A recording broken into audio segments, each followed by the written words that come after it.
Hey guys, welcome back to Guide Glimpse. In today's video, let me teach you on how to use Stable Diffusion. Stable Diffusion is a latent text-to-image diffusion model capable of generating photorealistic images given any text input.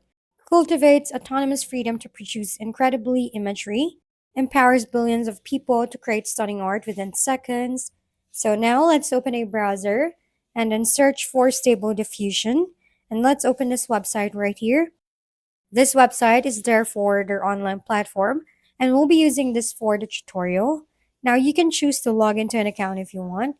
You can choose your Google account for easier login. After logging in, you'll arrive in this home tab where you can start entering your prompt. For example, let's enter this one. After that, you can choose to select what style you prefer from the options right here.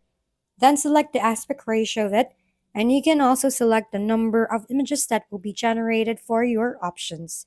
After that, click on the Generate button below and wait for a while to finish generating your image. Once it is finished, then you can choose what image that you want and download it. Take note that if your account is a free plan, then it has a watermark when you download. Upgrading the plan can remove the watermark, and that's it.